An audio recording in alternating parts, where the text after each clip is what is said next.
when I saw what she was saying about Afrotech, I listened to her discussion, and I thought about it in terms of, like, her reaction being kind of similar to the reaction I would have had in my 20s.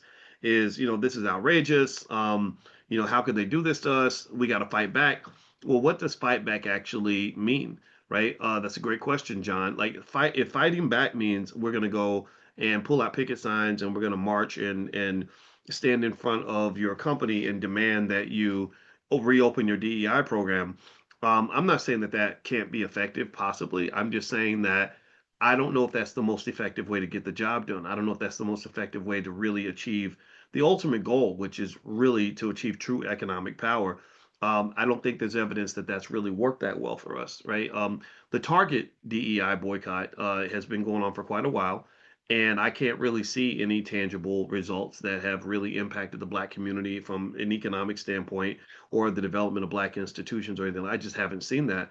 And also, remember when I was mentioning to you all that there are dozens and dozens of companies out there that cut their DEI programs. Target's not the only one. So I was like, what's so special about Target? Like, what is it that's making us just feel that if we punish Target enough, that that's going to change everything? I don't think it's going to change anything, right? Even within Target, even Target has not changed its policy very much, from what I understand. Target's got a lot of its own problems, and what I figured out was, I said, okay, maybe I wonder if this is a shakedown. Like, I wonder if this is certain people in leadership realizing that if we scare the hell out of Target, they'll write me a check to go tell Black people to come to Target, right? And we can reward them. I still remember Al Sharpton going to Costco and bringing Black people to shop at Costco as a thank you to Costco for sticking to their DEI commitment, right? And so this this sort of politics, I think, gets in the way of what's really the ultimate goal, which is to just know what financial security and economic sovereignty actually looks like.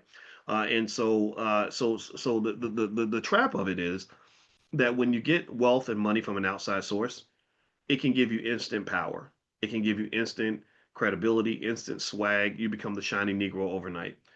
Diddy, for example, for a very long time was the brightest, shiniest Black person in America, almost seen as a Black leader because he had these external forces that were propping him up and giving him tremendous amounts of wealth and power.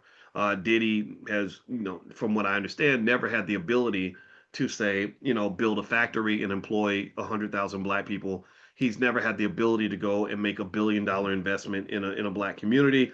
All he's had the ability to do is stand on stage and dance and shake and whatever, right? And that's it. And we sit back and say, wow, that's such a model of success.